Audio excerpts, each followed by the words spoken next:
there. When you start studying separation, I gave a devotion in the men's devotions a couple months ago on how we should separate from certain Christians. If you study in the New Testament, in Paul's epistles, the people we should hang out with, about 9/10 of the verses are people you shouldn't hang out with, and about 1/10 are the people you should. And it tells you more about who you should stay away from than who you should be with. One of my favorite verses that's encouraging in the New Testament to me is 2 Timothy 2:22. It says, "Flee also youthful lusts, but follow righteousness, faith, charity, peace with them that call on the Lord out of a pure heart." You say, if I'm supposed to separate from people who don't live right, Daniel, who should I be with? Them that call on the Lord out of a pure heart. And I'll bet you'll find people like that in a church and not in a bar. And I'll bet you'll find people who call on the Lord out of a pure heart. At a Bible-believing church, you got a whole lot better chance of spending time with those people than you do just about anywhere else. So, showing up to church and spending time. I love that our church fellowships together so much because it lets me be with brethren who call on the Lord out of a pure heart. And it reminds me to follow righteousness, faith, charity, peace, instead of the junk that my cell phone and the devil and my flesh want me to try to follow all day long. It's good to get around brethren and help you remember to do right. Genesis chapter 7. And we went over last time, God talked to Noah and told him he wanted to build him a boat. He did not tell Noah to preach. He did not tell Noah that he wanted the whole world to believe on him. He just said, I'm going to kill the whole world. I'm going to save you and your family. Get in the boat. Build the boat and then get in it. So Genesis chapter 7, verse 1. And the Lord said unto Noah, Come thou and all thy house into the ark, for thee have I seen righteous before me in this generation. Of every clean beast thou shalt take to thee by sevens, the male and his female, and of beasts that are not clean by two, the male and his female. So, of unclean beasts, I think you would have 4. 2 males, 2 females. Of clean beasts, you'd have 7 pairs. 7 males, 7 females. Of fowls also of the air, by sevens, and the male and the female, to keep seed alive upon the face of all the earth. By the way, we're going to be doing a lot more reading tonight in Genesis 7. We'll be moving pretty quickly through it because it's a long story and I don't have too much to comment on it. But I'll let the Bible do a lot of talking for itself. It's a really wonderful story, though. Here's the flood. Verse 4, For yet 7 days, and I will cause it to rain upon the earth 40 days and 40 nights. And every living substance that I have made will I destroy from off the face of the earth. Whew. Yet 7 days, and I will destroy. That's a picture of the tribulation right there. Yet 7 days, and I will destroy. The tribulation is 7 years long. Or Daniel's 70th week is 7 years long, and he says, yet 7 days, and I will destroy. That happens in the tribulation. At the end of those 7 years, God will destroy, utterly and bitterly destroy all those who are against him. Verse 5, And Noah did according unto all that the Lord had commanded him. Good for you, Noah. And Noah was 600 years old. Noah was 600 years old when the flood of waters was upon the earth. And Noah went in, and his sons, and his wife, and his sons' wives with him, into the ark, because of the waters of the flood, of clean beasts, and of beasts that are not clean, and of fowls, and of everything that creepeth upon the earth. There went in 2 and 2 unto Noah into the ark, the male and his female, as God had commanded Noah. And it came to pass, after 7 days, that the waters of the flood were upon the earth. Hey, look, God's word came true. Verse 11. In the 600th year of Noah's life, in the 2nd month, so 600 years, 2 months, and the 17th day of the month, right? So 600 years, my handwriting is crazy. 2 months, 17 days.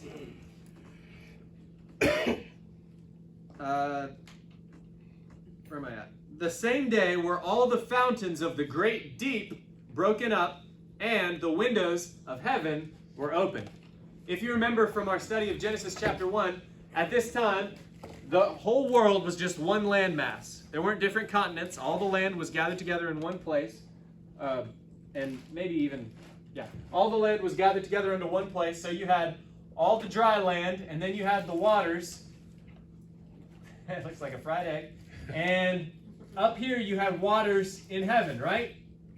And then God's throne was up there, but there were waters here and there were waters here. So God had fountains of the great deep broken up. So this water down here had fountains that gushed out water.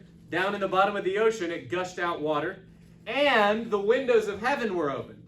So God has little windows up here that he decided to open up, pop open, and it was lightning. And the windows of heaven opened up and poured water down from above. So the earth had no chance. I mean, he caused rain, he caused water to dump out of the water up there, and he caused water to come down from the earth. I mean, it was a hopeless situation for anybody who loved the sunshine. Verse 12. And the rain was upon the earth, how long? 40 days and 40 nights. In the selfsame day entered Noah and Shem and Ham and Japheth and the sons of Noah and Noah's wife and the 3 wives of his sons with them into the ark. They and every beast after his kind, and all the cattle after their kind, and every creeping thing that creepeth upon the earth after his kind, and every fowl after his kind, every bird of every sort. And they went in unto Noah into the ark, 2 and 2 of all flesh, wherein is the breath of life. And they that went in male and female of all flesh, as God had commanded him. And the Lord shut him in.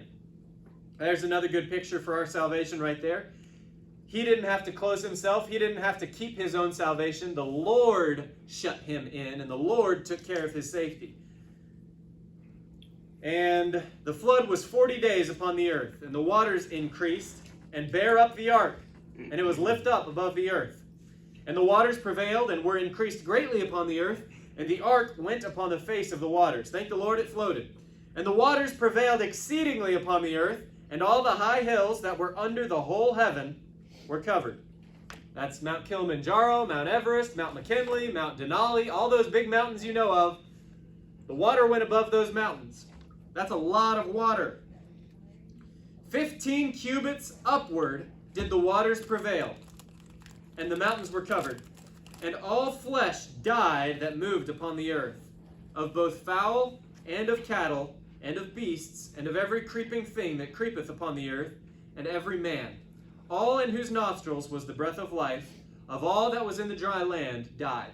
And every living substance was destroyed, which was upon the face of the ground, both man and cattle, and the creeping things, and the fowl of the heaven.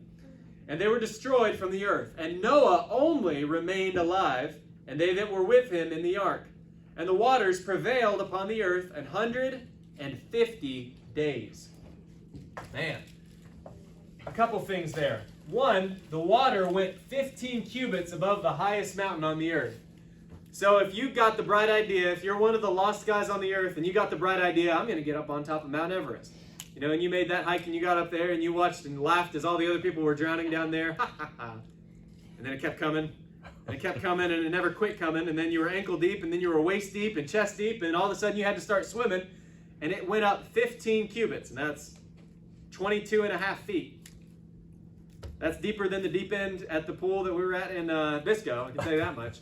What's the deep end there? Maybe 8 feet? I don't know. That's deep. 22 and a half feet. That's the type of water where you can't stand on your tippy toes, right? And some of them, I'm sure, could tread water for a little bit. There's people who can tread for hours and hours on end. Not one person on this planet can tread water 40 days. God was making sure they were dead as dead gets. He killed them all. Terrible. Terrible, terrible. Verse 1 of chapter 8. And God remembered Noah. So 150 days have gone by, and I like that picture. God remembered Noah. Kind of like he killed everybody, and he was a little sigh of relief. The wickedness is off the earth. Oh yeah, I've got Noah floating in a boat. I didn't kill everybody, did I? And God remembered Noah and every living thing, and all the cattle that was with him in the ark. And God made a wind to pass over the earth, and the waters, I don't know how to pronounce this word, but I say assuaged, or maybe assuaged. That means, think about it. He caused a wind, and the waters assuaged. What does that mean? They went away. right? This should remind you, if you know your Bible, of the Red Sea. When God parted the Red Sea, what did he use to do it? Wind. A wind. I think it even says a great east wind. And later in the Psalms, we are told that it was the blast of his nostrils. So God did, he blew his nose real hard, and it parted the Red Sea. God's powerful. I mean, he sent a wind strong enough to dry up the earth. And it took some time, but man, that's a lot of wind. I've got a pothole in my driveway right now that's had water in it for about 6 months. Still hasn't dried up. We're talking about the whole earth covered miles and miles and miles in water. I think Mount Everest right now is about 29,000 feet in elevation. 29,000 feet of water. I've got 1 foot of water in a pothole that's been hanging out for way too long. 29,000 feet. That's a lot of water. If Mount Everest was the same height, I don't know what the world looked like back then. The waters assuaged. I don't know. Verse 2, the fountains also of the deep and the windows of heaven were stopped. Thank the Lord. And the rain from heaven was restrained. And the waters returned from off the earth continually. And after the end of the 150 days, the waters were abated. Now, abated means like gone away a little bit, but not all the way. So they were down, but not gone. And the ark rested in the 7th month on the 17th day of the month. So, 7th month, 17th day, the ark rested. If we do some math there, that's exactly 5 months. So in that time, months were 30 days even. 5 months is 150 days. And what is 5 the number of? Death. 5 is the number of death. So 5 months, that water was deep on the earth. God made sure that everything was dead. That's when the ark rested. When the ark finally, they were still floating in the water, but it finally found some ground and was sitting there half in water, half on the ground. And the waters decreased continually until the 10th month. And in the 10th month, on the 1st day of the month, were the tops of the mountains seen. So in the 10th month, did it say the first day? It said first day, right? Yep. First day of the month were the tops of the mountains seen. So 10 months and 1 day. So that is 150 days right there. And right here is 2 months and 13 days. So that is 73 days between when the ark rested and he could finally see the tops of the mountains.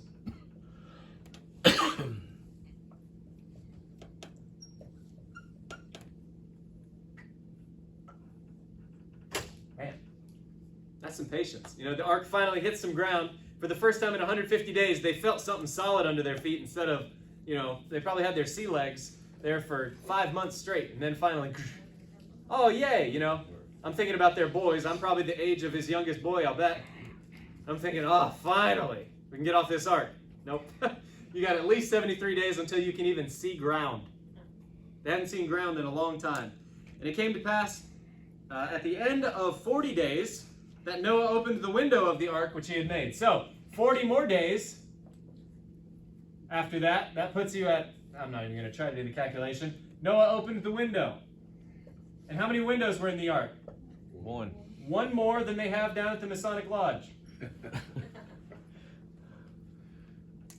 What did he do?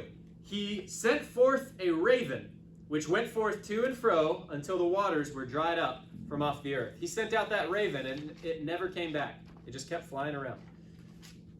And also he sent forth a dove from him to see if the waters were abated from off the face of the ground. But the dove found no rest for the sole of her foot. And she returned unto him into the ark, for the waters were on the face of the whole earth. Then he put forth his hand and took her and pulled her in unto him into the ark. And he stayed yet other 7 days. And again he sent forth the dove out of the ark. So add another 7 days for the dove between the first time and the second time he sent out the dove.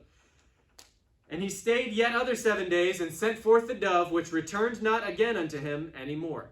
And people have different ideas. I'm not too sure on the doctrinal meaning of a raven versus a dove. I know a raven is pitch black. I know a dove is pure white. I know a raven is a dirty bird. I don't think a dove is a dirty bird. The ravens are listed as an unclean fowl in the law.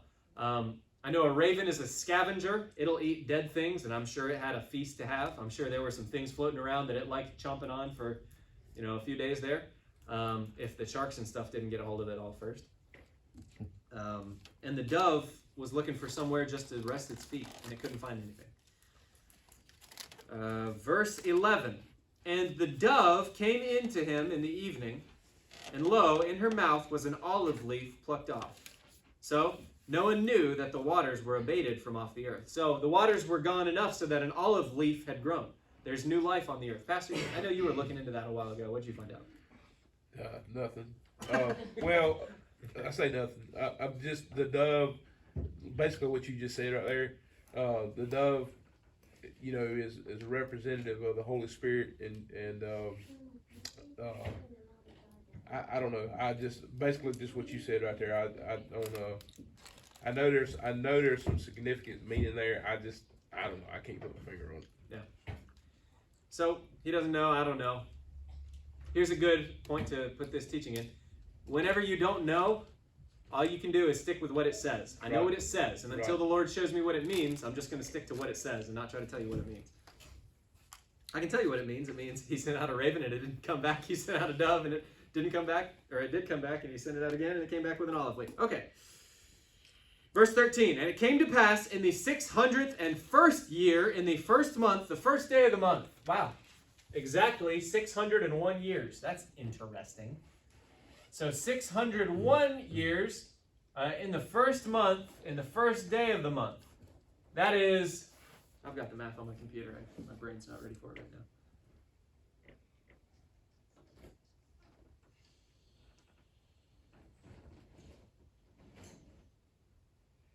Well, I'm going to have to do it in my head. We've got 9 months and 13 days that passed between when the flood started and this moment right here, which is when the waters were dried up from off the earth. I really thought I had it written down. But 9 months is 9 times 30, 270 plus 13 is 283. That's right. 283 days. For 283 days, there was water on the earth. From when it got wet till when it dried up. That's a long time. That's an awful long time. And then it says in the next verse, in the second month, on the 7th and 20th day of the month, was the earth dried.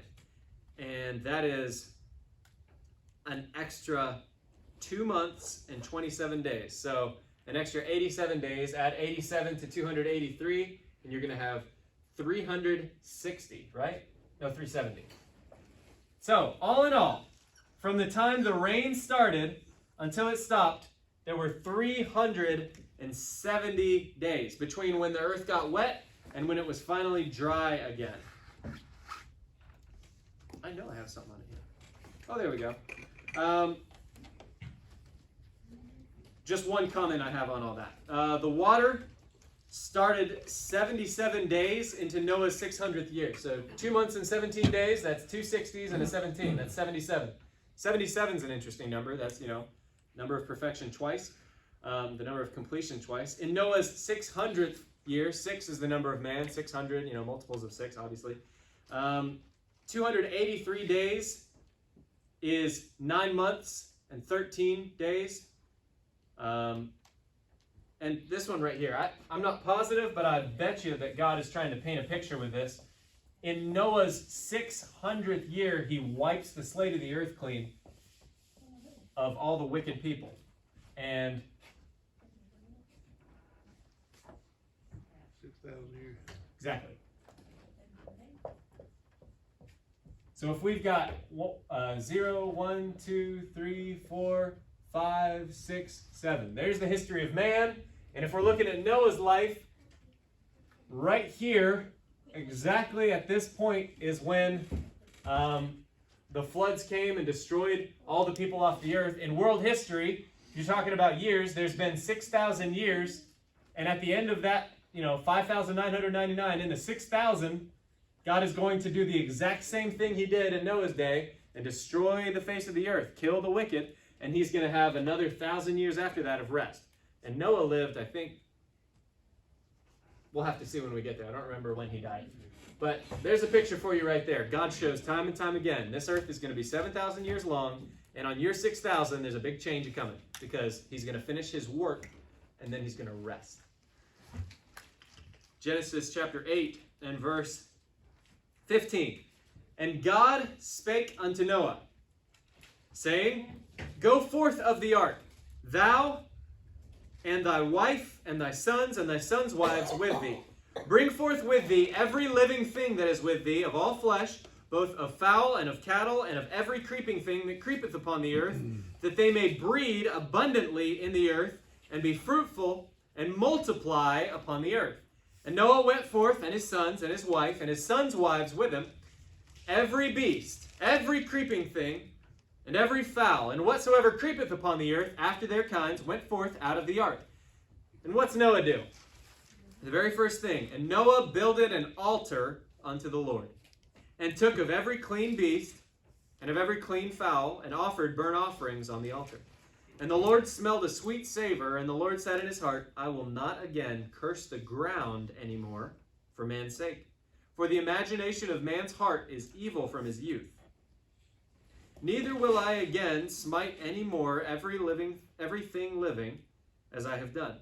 While the earth remaineth, seed time and harvest, and cold and heat, and summer and winter, and day and night shall not cease.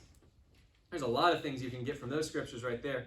The one that comes to my mind in Genesis 8:22, that last verse, I think there's even like a brand of tractors that always has Genesis 8 written on there. I've seen it at the John Deere in Carthage, where on the back of, I want to say it's a combine, I'm not positive, but they've got Genesis 8 printed on these tractors. And I believe it's a reference to this verse right here. While the earth remaineth, seed time and harvest, cold and heat, and summer and winter, and day and night shall not cease. I mean, that's a good promise for a farmer. That's job security. Seed time's always going to be around, farmer. That's a good promise for Greta Thunberg, or whatever her name is, and all these climate control people who are so interested in global warming and we're going to destroy the earth. No, we're not. There's not one thing that you and I could do to stop seed time, harvest, day, night. It doesn't matter how much pollution we do to this earth. It doesn't matter how close they think we're getting to the sun, to Mars, whatever. No matter what they think we're doing with carbon emissions, your diesel truck is not going to cause day and night to cease, and it's not going to cause the earth to be destroyed until God says it's time. And then it's not going to be our fault. It'll be God destroying it in his wrath. So, as a Christian, you have no business worrying about global warming or about climate change at all. At all. Because of that verse right there.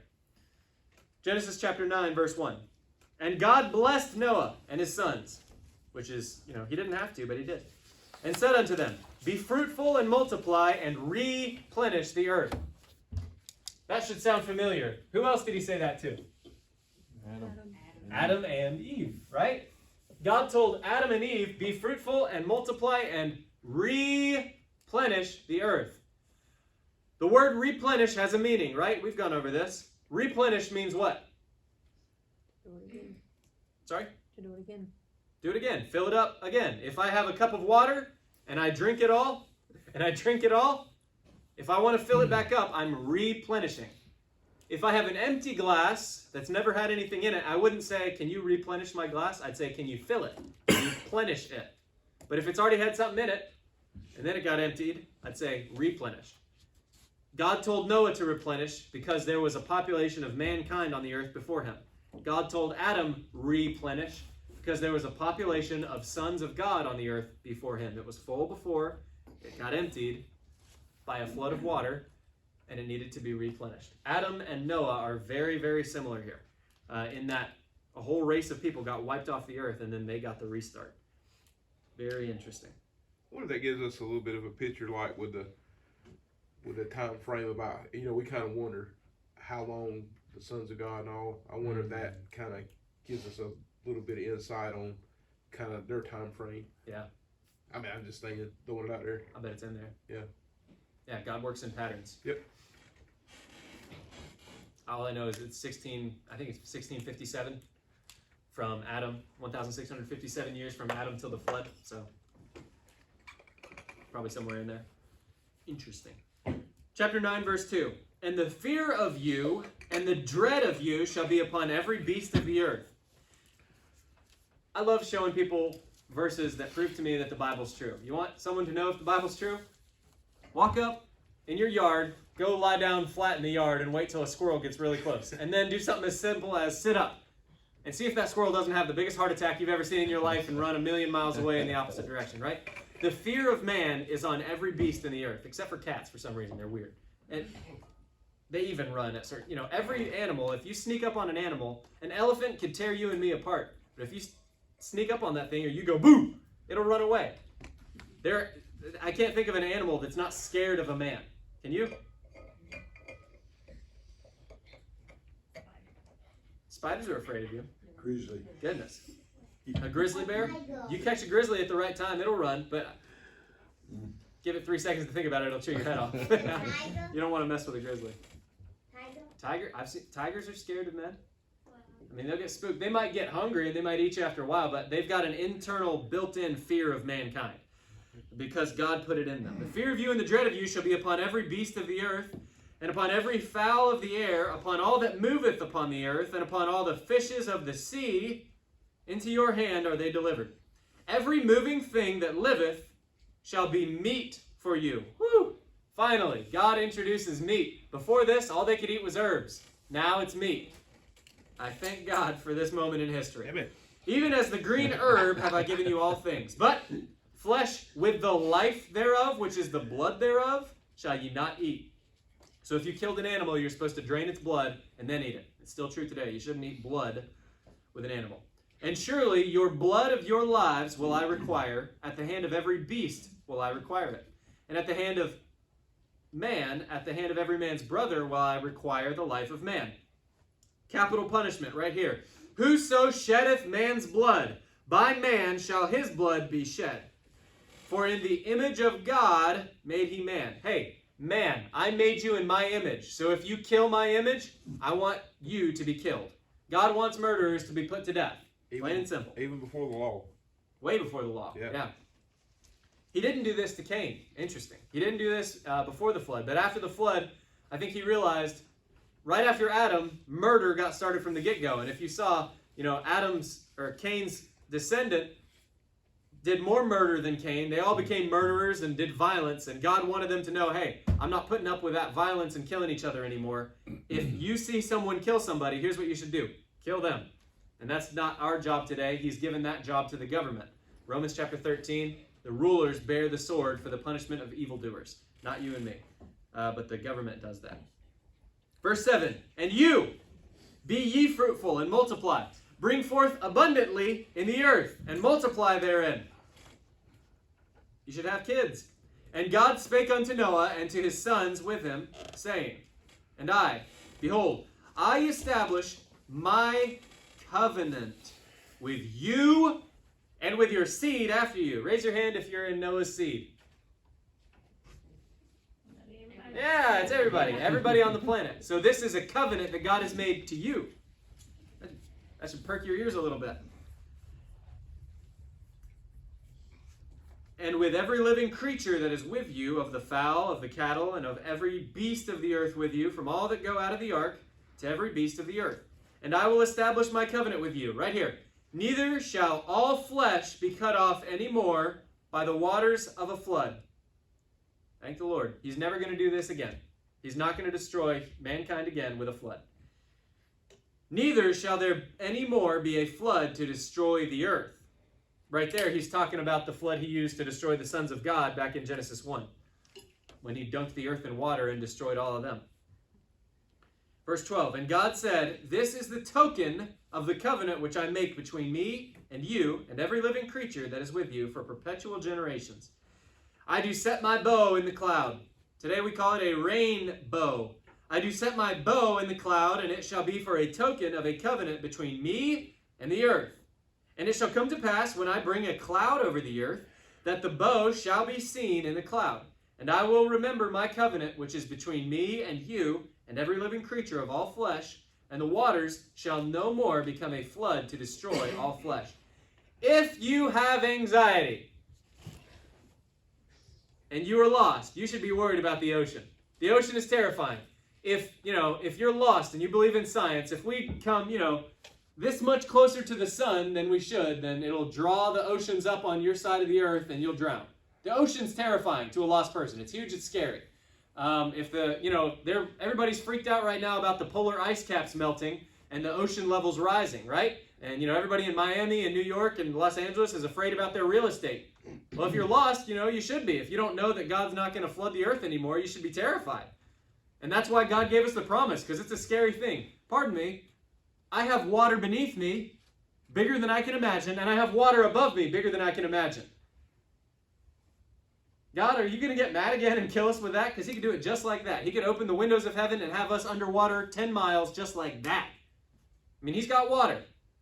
Better water than this county does. And he could mess this whole planet up just like that. But he gave us a covenant that he would not do it again. Thank the Lord for that. That's a blessing. That's a mercy that he didn't have to give us. Verse 16, and the bow shall be in the cloud, and I will look upon it, that I may remember the everlasting covenant between God and every living creature of all flesh that is upon the earth. And God said unto Noah, this is the token of the covenant which I have established between me and all flesh that is upon the earth. And the sons of Noah that went forth of the ark were Shem, Ham, and Japheth, and Ham is the father of Canaan. We've gone over the flood. We went over the covenant. We're going to stop right there. Pastor preached on this a while ago. I got really discouraged when I was a kid about this Bible. One time, because I started reading the Bible, I think I was like 15, maybe 14, and I started reading, and I got to Genesis 9, and I saw where he says, every time I put a cloud on the earth, the bow shall be seen in it. And I went outside. I thought, okay, Lord, if your word's true, then I'm going to go outside, and if I see a cloud, there's going to be a rainbow in that cloud. And I went outside, and I looked for like 30 minutes, and I saw all kinds of clouds and zero kind of rainbows. And I got discouraged for a minute. I thought, Lord, you said that the bow would be seen in the cloud. What am I doing wrong here? Is your word true or is it not? I got a little frustrated. I went back inside and I gave up on reading the Bible for a couple days and I picked it back up. I saw right after that, he wasn't talking about us seeing the bow. It was when he looks down, he's going to see the bow. Thank the Lord for that. There's clouds on the earth all the time. There's never not a cloud on the earth. And every time God looks down on us, he's going to see that cloud and he's going to see a bow and remember, I know I'm angry. Remember, God is angry with the wicked every day. I know I'm angry, but I'm not going to pop the little hinge and open up my windows again to flood the earth. Thank the Lord.